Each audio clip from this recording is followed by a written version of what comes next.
एक घटना ऐसी घटी, उससे आप समझेंगे आप्त पुरुष का लक्षण क्या है। गांव में उनकी जहां गौशाला थी, उस गौशाला से सटा हुआ एक वैश्य का मकान था। वो वैश्य कुछ अधिक चतुर चालाक प्रकृति का था।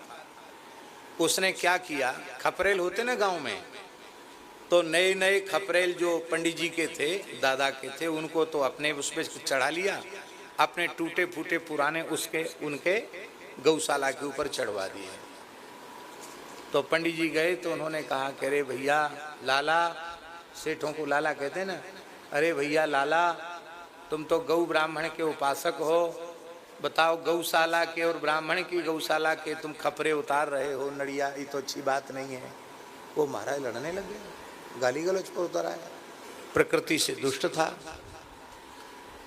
और कपड़े का कारोबार था उसका, और भी कारोबार था पर कपड़े का मुख्य था। उसकी लड़की कपड़ा नापने वाला गज, गज जानते हो, लोहे का जिससे कपड़ा नापा जाता है, कपड़ा नापने वाला गज लेके आई और उसने पंडित जी के, वृद्ध पंडित जी के सिर पर दे मारा। यहां से यहां तक माथा खुल गया, रक्त बहने लग गया, पर उन्होंने कुछ नहीं कहा। उनके एक पुत्र बिजली विभाग में अधिकारी थे, तो वो संयोग की बात है वो गांव आए थे। तो उनको जब ये पता चला तो फिर उन्होंने उसको भी दंडित किया। भाई किसी के पिता को इस प्रकार से कोई करेगा तो पुत्र है, उसको पिता के प्रति प्रेम तो होता ही है, श्रद्धा होती है। तब उसने, व्यक्ति ने पुलिस में रिपोर्ट कर दी, थाने में, और नाम लिखा दिया बूढ़े पंडित जी का, सरयू प्रसाद जी का नाम, और उनके पुत्र का नाम लिखा दिया कि इन लोगों ने घर में घुसकर हमारी बहू बेटियों को छेड़ा, मारा। रिपोर्ट में तो सब झूठा फूटा लिखा ही जाता है। तो जब रिपोर्ट हो गई, अब जाना पड़ा पुलिस में, तो उनके पुत्र ने कहा, दादा के पुत्र ने कहा कि देखो मौका बहुत अच्छा है, इसने मेरा नाम लिखा दिया है रिपोर्ट में, और मैं शहर में ऑन ड्यूटी हूँ इस समय, क्योंकि मैं अपने हस्ताक्षर करके आया रजिस्टर में। तो मैंने अपने को छुट्टी पर नहीं दिखाया, मैंने अपने को ड्यूटी पर दिखाया है, तो इसी बात से इसकी रिपोर्ट खारिज हो जाएगी।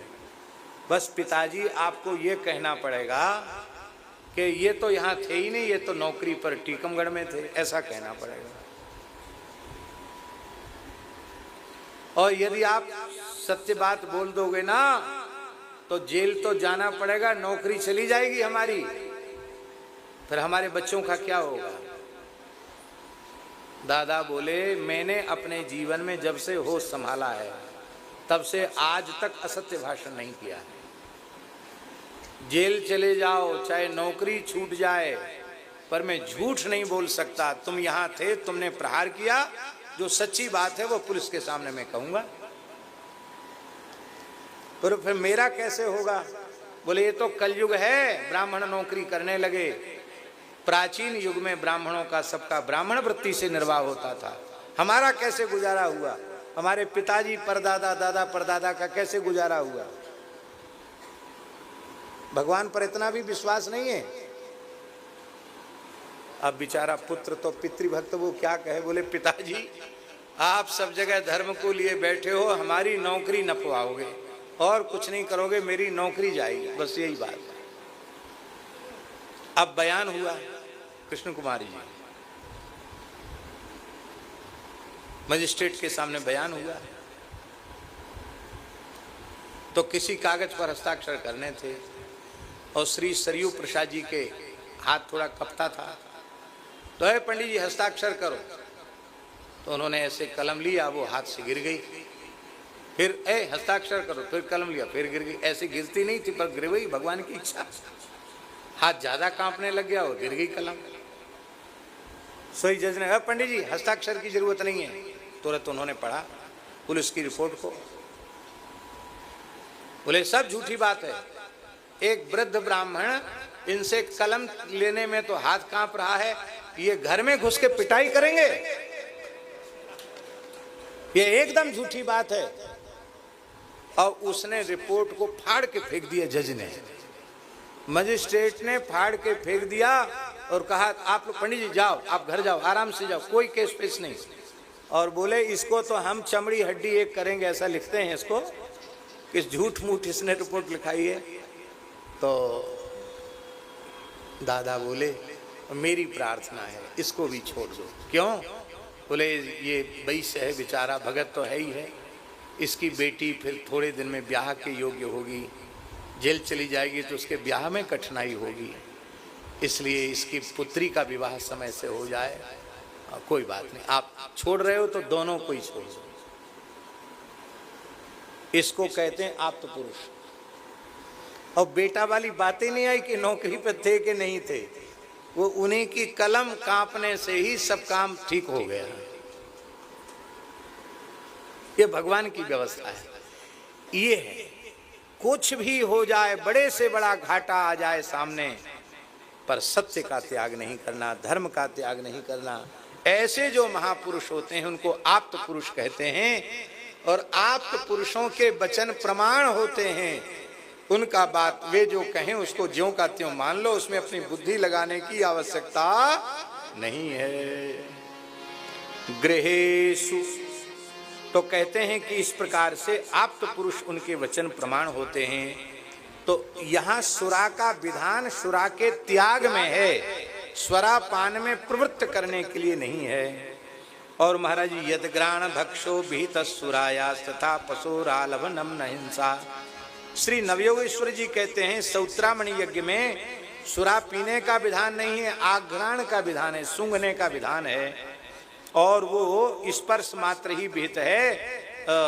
और यज्ञ में पशु का आलभन, यथा पशुरालभनम न हिंसा, आलभन पशु का स्पर्श मात्र का विधान है, उसके हिंसा का विधान नहीं है। ऐसा श्री नवयोगेश्वर में द्रुमिल जी महाराज कह रहे हैं। अच्छा, अभी एक बात हम कहें, मंत्र हमें पूरा स्मरण में नहीं है, लेकिन आलभन शब्द का प्रयोग है। कोई कर्म कांड कराने वाले ब्राह्मण विराजे होंगे तो उनको स्मरण में होगा मंत्र। विवाह पद्धति के प्रकरण का मंत्र है, जहाँ विवाह के वचन प्रतिवचन होते हैं, वहाँ लिखा हुआ है कि वर जो है वो अपनी वधू के वक्ष का आलभन करके और इन मंत्रों का उच्चारण करे। पत्नी आलभेत, क्या है? पत्नी मालभेत। अब आलभन माने हिंसा अर्थ करोगे तब तो अनर्थ ही हो जाएगा, फिर ब्याह होने ही बंद हो जाएंगे। भाई दुल्हा ही दुल्हन को मंडप में जैसी आराम कर दे, मार दे, तो बोलो ब्याह बंद हो जाएंगे कि नहीं हो जाएंगे? जब वहां मंत्र में आलभन का अर्थ स्पर्श है, तो यहाँ आलभन का अर्थ आप हिंसा क्यों करते हो? बात यह है, मांसाहारियों को मांस खाना अभीष्ट है, और ऐसे मांस खाएंगे तो लोग उनकी ज्यादा निंदा करेंगे। तो कहते हैं हम वेदों के नाम पर खाएंगे तो बड़े वैदिक माने जाएंगे, बड़े विद्वान माने जाएंगे, हमारी जय जयकार होगी। इसलिए संत वाणी में अपने भक्ति काल में संतों ने तो स्पष्ट कर दिया, विशुद्ध भागवत धर्म वैष्णव धर्म का आश्रय लो, किसी प्राणी की हिंसा मत करो। अरे भाई, इस प्रकार से आप केवल कर्मकांड का आश्रय लेकर अधिक से अधिक प्राप्त करेंगे तो लौकिक भोग मिलेंगे, अथवा ज्यादा से ज्यादा मिलेगा तो स्वर्ग मिल जाएगा। आपका आवागमन का चक्र तो बिना भगवत शरणागति के, बिना भगवत भजन के छूटेगा नहीं। इसलिए जेहि घट दया तहाँ प्रभु आप, जेहि घट दया तहाँ प्रभु, अपना सा दुख सबका जाने,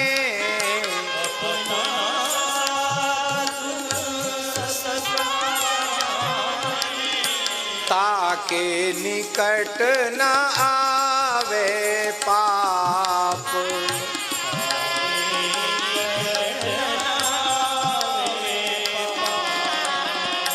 तीर्थ जाय करे जो को,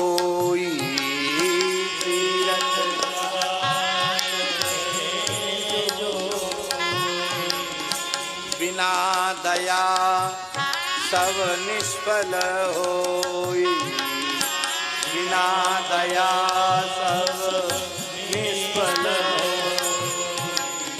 पंडित पोथी पढ़े 50, पंडित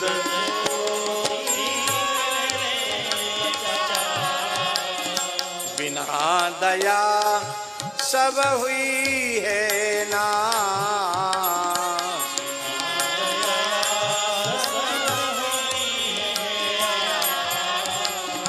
बांधी बांधी मुख खून कराई,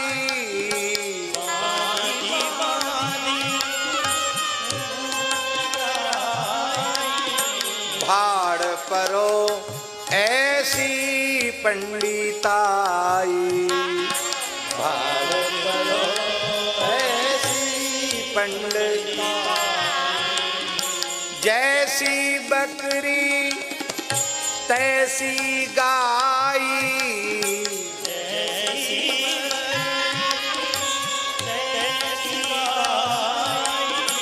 इनके कुहे रसातल जाई, इनके कुहे मुसलमान गाय काटने से नरक जाएगा तो हिंदू भी बकरी बकरा काटने से स्वर्ग नहीं जाएगा, उसको भी नरक जाना पड़ेगा। इसलिए गाय तो मत काटो, भेड़ बकरी किसी प्राणी को मत काटो। जीवत जीव अग्नि में परे,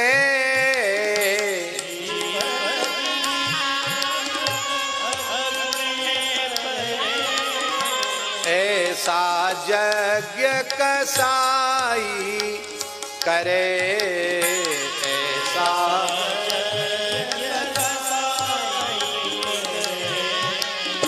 यही घट दया तहाँ प्रभु आप, जय घट दया।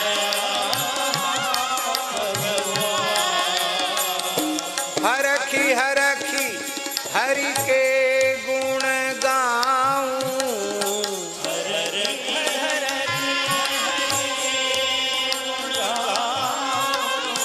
कहे मलूक सब भरम नसाऊं, कहे मलूक सब भरम नसाऊं।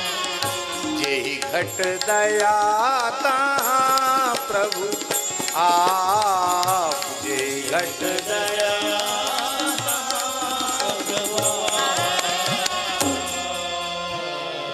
इसलिए यद घ्राण भक्षो विहित सुरायास्तथा पशुरा लभनम न हिंसा एवं व्यवायः प्रजया नरत्या इमं विशुद्धम न विदुस्वधर्मम। इस विशुद्ध धर्म को कर्म कांड के जाल में फंसे हुए लोग नहीं समझ पाते हैं।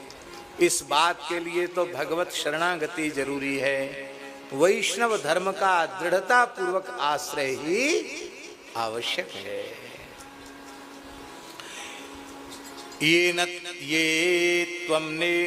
ये त्वनेवं विदो संतस्तब्धा सदभिमानिनः पशून् द्रुह्यन्ति विस्रब्धा प्रेत्य खादन्ति ते च तान्।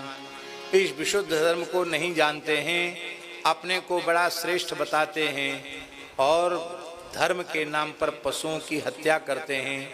मरने के बाद वे पशु ही उन मारने वालों को खाते हैं। इसलिए द्विषन्तः परकायेषु स्वात्मानं हरिमीश्वरं मृतके सानुबंधेस्मिन् बद्ध स्नेहा पतन्त्यधा। सबके हृदय में भगवान विराजमान हैं।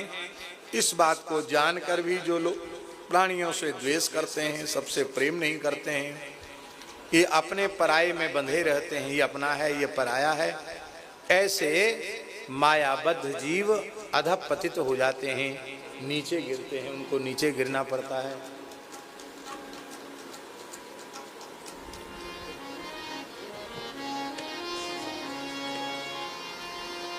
स्नेहबद्ध स्नेहा पतन्त्यधा।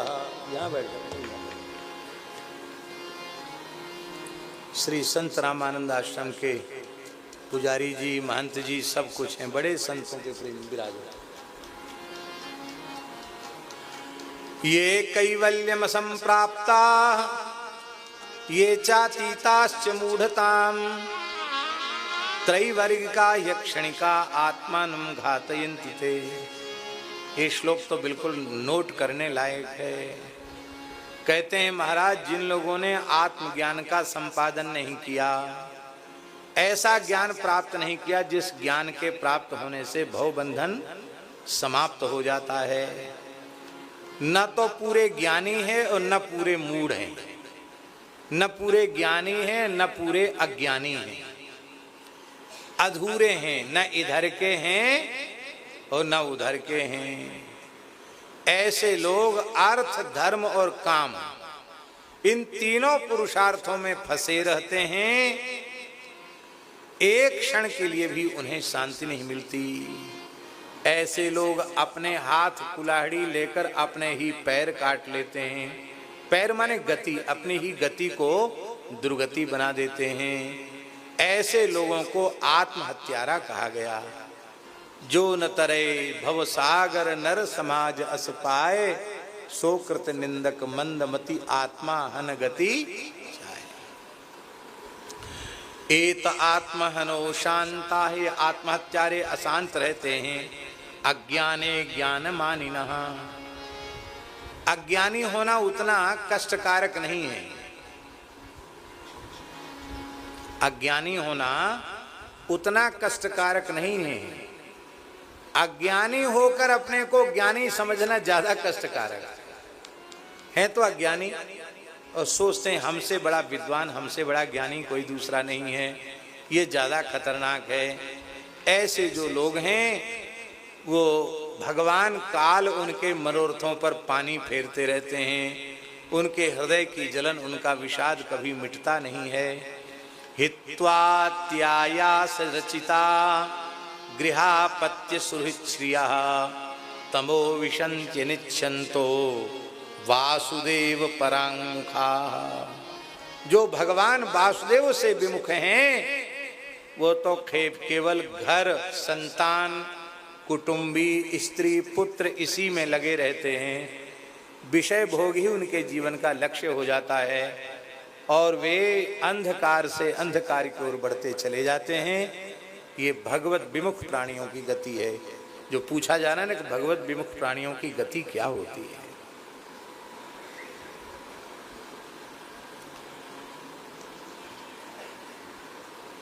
ये भगवान से विमुख प्राणी अंधकार से अंधकार की ओर चलते चले जाते हैं।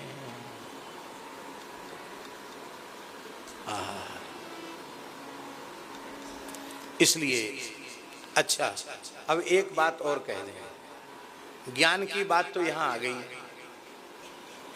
कि पूरा उस प्रकार का ज्ञान नहीं मिला कि उनकी अविद्या माया नष्ट हो जाए और वो मोक्ष के रहस्य को समझ जाएं।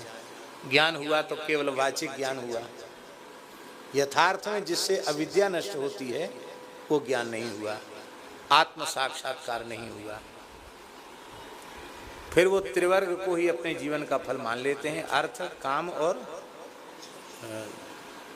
धर्म। अर्थ और काम, धर्म का भी प्रयोजन अर्थ के लिए और अर्थ का प्रयोजन काम के लिए, बस इतना ही मान बैठते हैं।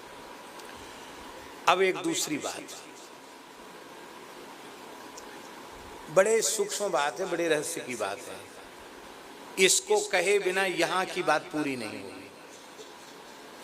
भागवत के प्रथम स्कंध को उठाकर देखना, उसमें श्री व्यास जी और देवर्षि नारद जी का जो संवाद है उसको देखना। उसमें नारद जी ने स्पष्ट शब्दों में कहा है, ज्ञान के मार्ग पर चरम लक्ष्य तक नहीं पहुंचा और बीच में ही भ्रष्ट हो गया तो कुछ हाथ नहीं लगा, फिर हो सकता उससे भी नीचे चला जाए।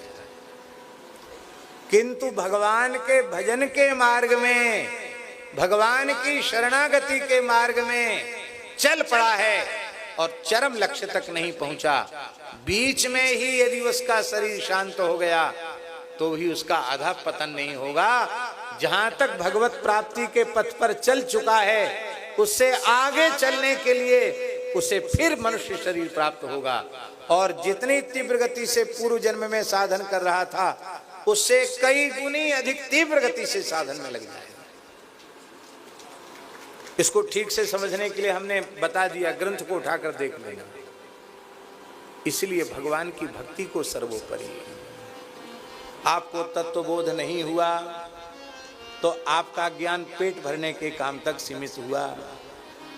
और आचार्य जी, भगवान का स्वाद नहीं मिला, भगवान का दर्शन नहीं हुआ, सीताराम सीताराम सीताराम सीताराम सीताराम सीताराम राम राम राम राम राम राम राम राम राम राम, जो भी आप भगवान का नाम, नारायण नारायण नारायण नारायण नारायण नारायण नारायण नारायण नारायण नारायण, राधे श्याम राधे श्याम राधे श्याम राधे श्याम, जो भी आपको नाम प्रिय लगे वो नाम आप रट रहे हैं।